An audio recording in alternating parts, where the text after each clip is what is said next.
नमस्कार दोस्तों, company book के अंदर हमारा ये चौथा चैप्टर आज स्टार्ट होने जा रहा है। चौथे चैप्टर का नाम है अकाउंटिंग रेशियो, लेखांकन अनुपात। तो सबसे पहले बात करते हैं लेखांकन अनुपात क्या है। वित्तीय विवरणों में दो या दो से ज़्यादा की जो मद होती है उनके बीच में जो संख्यात्मक जो संबंध होता है उसे ही हम लेखांकन अनुपात कहते हैं। अब बात करते हैं लेखांकन अनुपात का कार्यात्मक वर्गीकरण।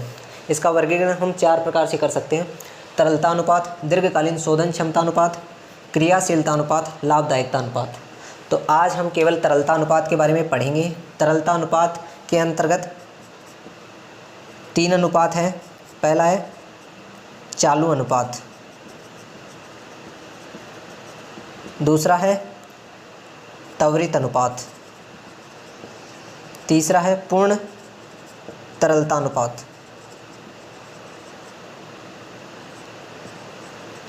तो दोस्तों ये जो तीसरा अनुपात है पूर्ण तरलता अनुपात, ये लोकप्रिय नहीं है और आपके सिलेबस में भी नहीं है, तो इसलिए इसको काट लीजिए। अब बचे 2, एक तो चालू अनुपात, एक त्वरित अनुपात। तो सबसे पहले हम चालू अनुपात की बात करते हैं। चालू अनुपात का जो सूत्र है वो है करंट एसेट्स बटे करंट लाइबिलिटीज़, यानी कि चालू संपत्तियां बटे चालू दायित्व है।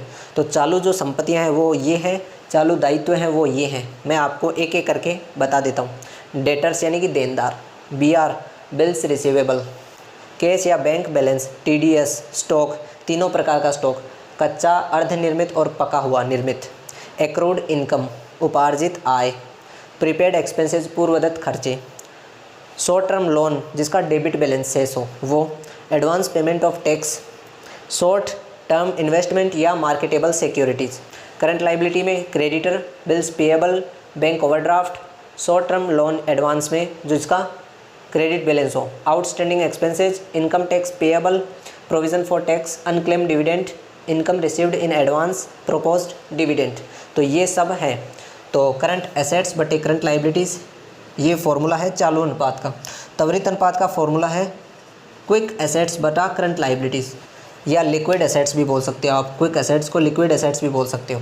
तो करंट लाइबिलिटीज़ तो सेम रहेंगी। क्विक एसेट्स या लिक्विड लाइबिलिटीज़ के अंतर्गत ये जो 10 एसेट्स आपको दी हुई है उसमें से 4 एसेट्स आप निकाल लीजिए। वो 4 एसेट्स हैं TDS stock, prepaid expenses, advance payment of tax. ये 4 चीज़ें अगर आप निकाल लोगे तो जो 6 एसेट्स आपके पास रहेंगी वो आपकी क्विक एसेट्स रहेंगी या लिक्विड एसेट्स रहेंगी। उनके आधार पर आप त्वरित अनुपात की गणना कर सकते हैं। पूर्ण तरलता अनुपात आपको करना नहीं है, तो आइए एग्जाम्पल के माध्यम से आपको बताते हैं। अवनी लिमिटेड की निम्नलिखित संपत्तियों व दायित्वों से चालू अनुपात की गणना कीजिए। स्कंद दे रखा है, देनदार दे रखा है, पूर्वदत्त खर्चे यानी प्रीपेड एक्सपेंसेस दे रखा है, कैश बैंक दे रखा है, क्रेडिटर दे रखा है, बिल्स पेएबल, आउटस्टैंडिंग एक्सपेंसेस।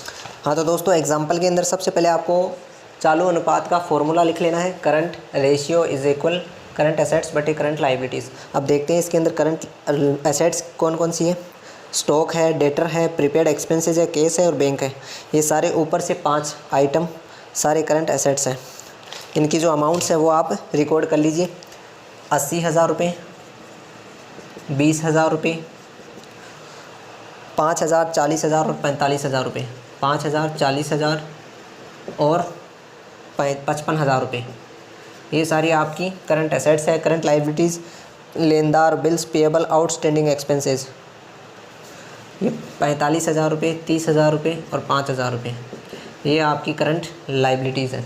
तो अब इनको ऊपर वाले इस करंट एसेट्स को जोड़ना है, नीचे करंट लाइबिलिटीज़ को जोड़ के इसका डिवाइड करना है। तो 80,000, 20,000, 5,000, 40,000, 55,000 को जोड़ा तो आया 2 लाख रुपये बटे 45,000, 30,000 और 5,000, 80,000 रुपये। तो इसमें इसका डिवाइड करेंगे तो आएगा 2.5:1। तो ये आंसर हो गया। आइए एक एग्जांपल और देखते हैं। एस लिमिटेड की निम्न संपत्तियों एवं दायित्वों से तरल अनुपात की गणना कीजिए। स्कंद दे रखा है यानी स्टॉक दे रखा है, debtor, prepaid expenses, cash bank, creditor, bills payable, outstanding expenses. तो आइए देखते हैं। हाँ तो दोस्तों इस एग्जांपल में हम सबसे पहले क्विक रेशियो का फॉर्मूला लगाएंगे। क्विक एसेट्स या लिक्विड एसेट्स बटे करंट लाइबिलिटीज़। तो क्विक एसेट्स या लिक्विड एसेट्स आपकी आई 1,10,000 रुपये और करंट लाइबिलिटी है 1 लाख रुपये। तो इस प्रकार से 1.1:1 रेशियो आ गया। तो क्विक एसेट्स या क्विक लाइबिलिटी में डेटर, कैश और बैंक को आपने शामिल किया। प्रीपेड और स्टॉक को आपने छोड़ दिया था। जैसा कि मैंने पूर्व में बताया, TDS स्टॉक, प्रीपेड एक्सपेंसेस और एडवांस पेमेंट ऑफ टैक्स, ये 4 चीज़ें अगर निकाल ली जाए तो ये सारी लिक्विड एसेट्स यानी कि क्विक एसेट्स होंगी। और करंट एसेट्स सारी वैसी की वैसी रहेंगी। करंट लाइबिलिटी में creditor, bills payable, outstanding expenses, ये 3 दे रखी थी, इनको तीनों को जोड़ दिया और इस प्रकार से 1 लाख रुपये आए। और ये जो 1,10,000 है इसमें से 1 लाख का डिवाइड करेंगे तो ये रेशियो आ जाएगा। आई होप दोस्तों आपको तरलता अनुपात समझ में आया होगा। नेक्स्ट वीडियो में हम दीर्घकालीन शोधन क्षमता अनुपात देखेंगे। वीडियो को लाइक करें, शेयर करें और चैनल को सब्सक्राइब करना ना